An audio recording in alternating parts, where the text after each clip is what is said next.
I'm Greg Greenwood and welcome to my studio. In many silver soldering videos, you are shown the basic steps and processes of soldering, and that's great. But so many times the behind-the-scenes subtle details are skipped over and never mentioned or discussed. These details can be and are extremely important. They can either make or break a perfect solder job. It's those behind-the-scenes details that are making our soldering lives complicated. In this video, let's take a look at some of those subtle behind-the-scenes details that will help you go through the soldering learning curve faster, easier, and with less stress. Let's get to it.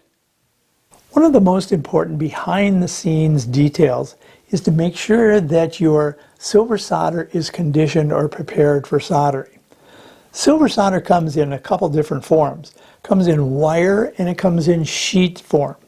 Also does come in paste form, but we'll talk about that later. And we'll talk about the wire solder a little bit later too. Let's concentrate on our sheet silver solder now. The sheet solder will come in strips like this, normally about 1 foot long, 1/4 inch wide. Some comes in about 1/2 inch wide, and it also will come in larger sheets. I really prefer using the sheet silver solder because I can cut the small pallions of solder or little pieces of solder, and I can place them in the exact spot that I want to do my soldering, and they're not going to roll around like they could with a small piece of wire solder. When you order sheet silver solder and it comes from the supply house, it will all look exactly the same. You can't tell the difference between the different grades of solder: easy, medium, hard, and IT. But if you look closely at the sheet silver, it will have a small mark on it. Somewhere on the sheet from the supply house, it will have a little stamp in it. And this particular one, it has a little stamp and it says easy. This one over here is at the very end. It has a little IT stamped into it. So it might be an M or a medium or just an E for easy. Now, it will only have one stamp on each piece. So here you are cutting away, and all of a sudden you've cut through that stamp, and then you don't remember which type of solder that you were using. Let's solve that problem right now. Here's our sheet solder, and here's the little stamp on this one right here. This is easy solder, but it's only in one spot, right in the middle. Again, if I start cutting this and I come through that, I won't know what this type of solder is. So to solve that problem, all you have to do is take a scribe and label the entire strip. I'll just take my scribe and start scratching little E's into the surface of the sheet silver solder, and just put little E's all along the entire length of the solder. That way I can cut little pieces off, and I'll always have a mark all the way through the entire piece, and I don't have to worry about losing track of what type of solder it is. Now the next little detail that I'd like you to notice is take a look at this solder. The solder has been laying around in my drawer for quite a while, and it's actually turned kind of brownish gray, and it is oxidized. And so if we cut small pieces or pallions of solder and go ahead and use them in our solder joints, it's got that oxide there, and it's going to have to burn off the oxide with the flux, etc. And it's just not clean solder. So what we want to do is, before we even think about soldering, is making sure, number one, that our strip solder has been labeled, and number two, that it's been cleaned with getting the oxides off. A real quick way of doing this is to simply take a piece of steel wool, lay your strip of silver on your bench, and just rub it down. And this will take the oxides off of it very quickly. And so you can see the difference here. That's really taking those oxides off, and the sheet silver solder is nice and clean. This is the one that we labeled with the E's for easy. I'd like to take this one right here and show you the next step of cutting the pallions. Let's make sure that this is clean. This is a medium solder. It's got marks with M's. So I'm going to clean this off, make sure that it's got all the oxides off of it on both sides. You can't just do one side, you got to do both sides.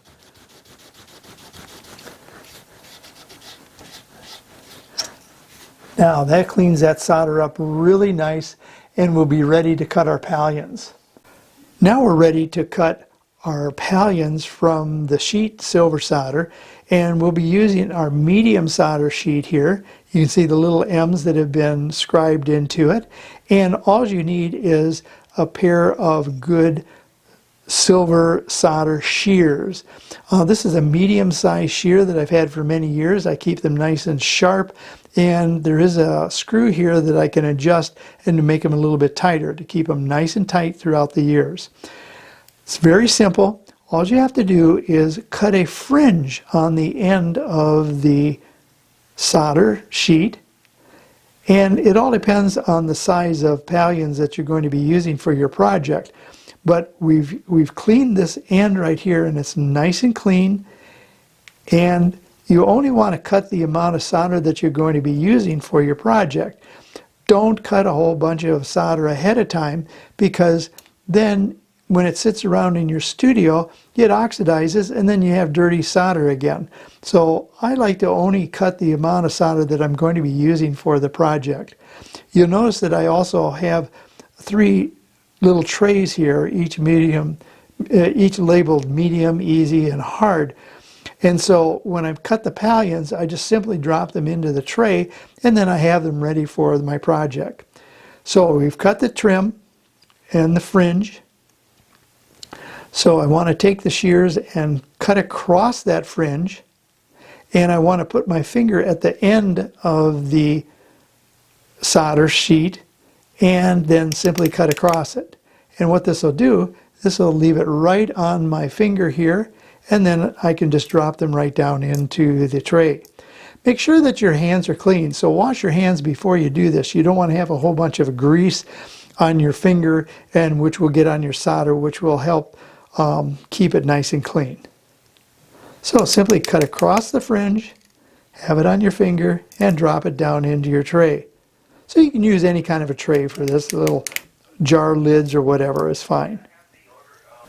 The next subtle detail that we should be concerned about is our flux.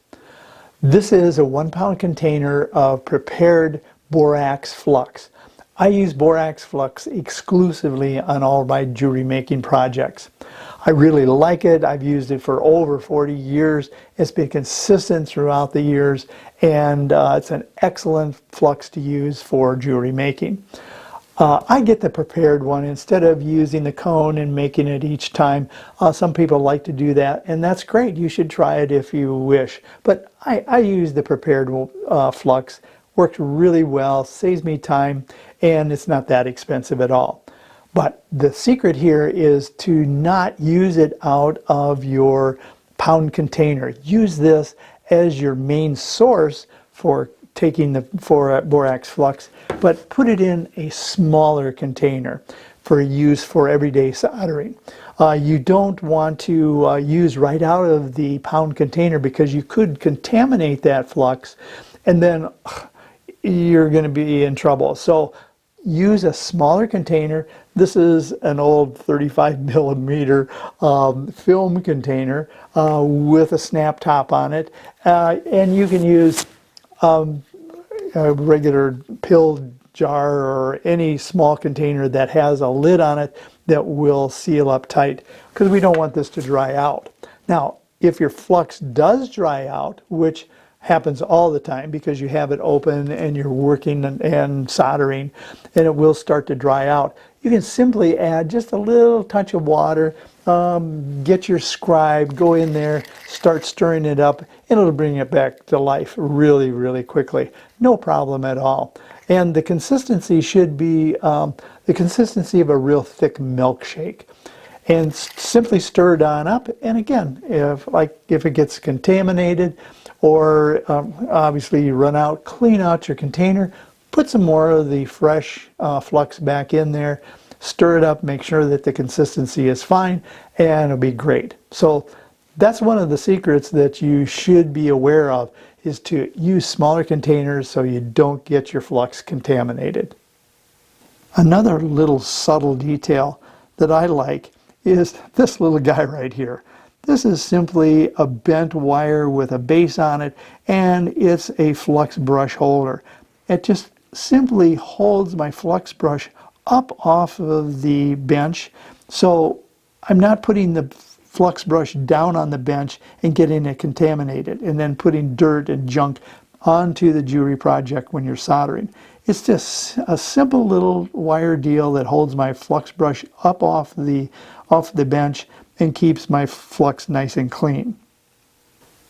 There are many different ways of getting your pallions of solder from your pallion source on up to the jewelry project. Let me show you a few different ways of doing that.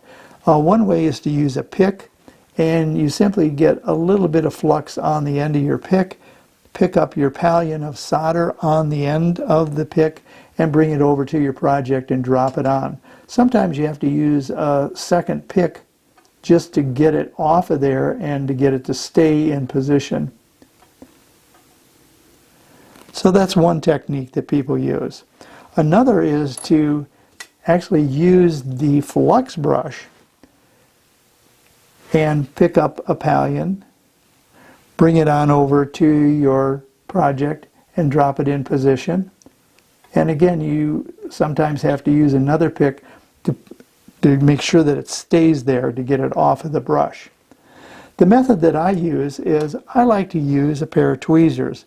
This way I can pick up the pallion of solder, drop it right in there, and I normally don't even have to use an extra pick to keep it in position. So I simply pick it up with a pair of tweezers, dunk it into my flux that's on the brush, and then drop it in position, and it's right in position to where I want to use. This is the method that I prefer using, using the tweezers. Now sometimes your tweezers will get all crudded up, and what I like to do is I like to take an old file. I don't like to use the file that I'm using on my silver projects because I don't want the steel to be introduced into the silver. So I'll use a separate file for this, and this is just a smaller, older file, and I simply can take and I can sharpen the tweezers from the inside first, then put them together, and then file it to a nice point. That way I have a nice sharp pair of tweezers for picking up the pallions. One of the secrets of silver soldering is that your metal should be clean. Over on this side of the sheet silver, it's been polished and buffed, and it looks nice and clean, looks great, but there's a residue of grease here left over from the polishing compound. We must remove that, get rid of that grease, so your flux will lay down flat and cover the entire surface and protect it from soldering and from fire scale. And speaking of fire scale, we'll be doing an entire video on fire scale and how to prevent that in a later video. So you want to make sure that your surface is nice and clean here so that flux will lay down flat. This area over here has been cleaned off really well and removed the greasy surface. Let me put a little water on here so you can see that real dramatically. You can see here that the grease is just making it bubble up, and over here where the surface tension has been broken and it's nice and clean, it's laying down nice and flat. And so this area here is better for soldering than this. And this is a good way to test your metal to make sure that it's nice and clean, is simply put a few drops of water on it. If it beads up like this, you got to make sure that you clean that off. Use some soap, ultrasonic cleaning, or even if you don't have a mirror surface, you can use a little bit of steel wool or some Scotch-Brite. A very important subtle detail in soldering is how you finish preparing your project after it's soldered. It must be pickled to remove all the oxides onto the metal and also the excess flux. We use a pickling solution, which is a mild acid solution, and in this case I'm using Borax, which is the brand name. It's a mild solution that will remove the oxides and the excess flux. You can use citric acid or vinegar also, just as long as it's a mild acid solution that will remove the oxides. I like to use it warm. I use a simple crock pot from the thrift store. Keeps it nice and warm for me, works out really well. I want to be putting the soldered project into the pickle and taking it out of the pickle with copper tongs. Why do we use copper tongs? Is because there will be a chemical reaction to the silver and the acid solution if you use steel tongs. Here's an example of a piece of silver that has been put in the acid with steel tongs. I used a sample out here. I didn't want to contaminate my whole crock pot, but this is what happens to your piece if you use steel tongs. It will copper plate it and start oxidizing it. So don't use steel tongs to take your project in and out of the pickle. Use copper tongs. Now after it's been pickled, you can see there's quite a bit of difference between this one and the one using the the steel tongs.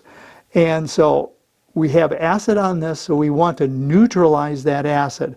And this is the subtle detail that I like to use.